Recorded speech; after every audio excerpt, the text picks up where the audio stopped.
This is a random selection of notes from the C major scale, and it will remain unchanged throughout this entire short video. Now, if you were asked, what key is this in? You might understandably say C major. But the notes of C major are the same as the notes of A minor, so why isn't this in the key of A minor? In actuality, that question is not that fair to begin with. We're really not given the whole picture here. It's almost as if I asked you whether this is a lowercase l or a capital I. It could be either or given the context. And here, we have no context for this random sequence of notes. There is no tonal center. That is to say, a note that everything revolves around. Now, you still might be getting a major impression off of this. It might feel bright and happy to you. But we could change that very quickly just by introducing a tonal center that isn't C. For example, we could make this sound and feel like minor. And to do that, all we need to do is to shift the tonal center to A by adding in lots and lots of A. I'll bring in A on the bass, and I'll also build a triad off of A, using the notes of C major. That will give me an A minor chord. So by surrounding this sequence with lots of A, it should be enough for our brains to think of A as the tonal center, the home note of this sequence. And then, this sequence will feel and sound like minor. Ready? And...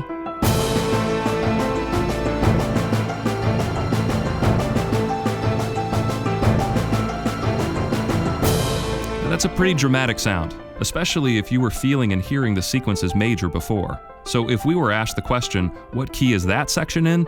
The answer would unequivocally be A minor. But once again, now, without a tonal center, we are left again hearing something ambiguous or vaguely major. So by shifting our tonal center to the sixth note, we were able to make this minor.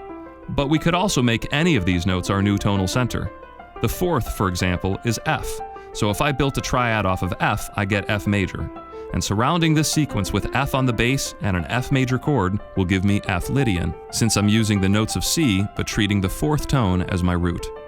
This should radically change the way we are hearing this same sequence. Engaging Lydian now.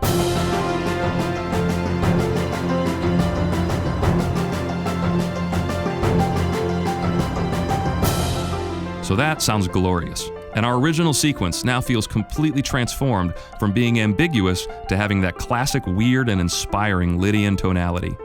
You can hear that the notes of a scale don't mean a lot all on their own without a tonal center, and just by changing that tonal center, we can access all the colors of the modes. So since we're already here, let's listen to the same transformative effect with the remaining modes. The second mode is Dorian. So by playing the notes of C and using the second note D as the tonal center, we should get a Dorian sound, which I think of as minor, but less dark and more adventurous. Once again, I'll build a triad off of our new tonal center, which will give me a D minor chord, and this will also be played in the background.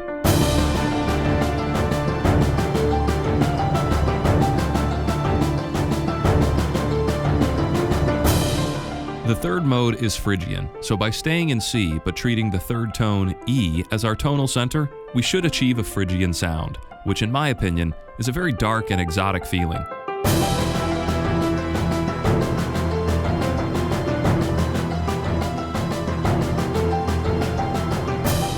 The fifth mode is Mixolydian, so our new tonal center will be G. Mixolydian to me feels bright like major, but less happy and more energetic and cool.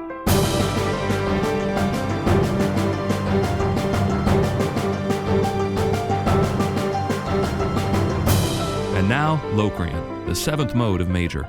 Our tonal center is now B, and building a triad off of that tone, using the notes of C will give me a B diminished triad. So our focus will be a B, and will be surrounded by a diminished chord.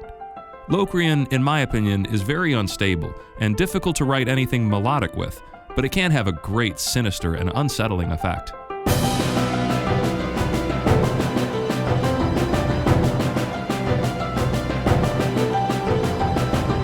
Now this whole time, we were supposed to be in just regular C major. So lastly, let's listen to that by putting a C in the bass and a C major triad behind it.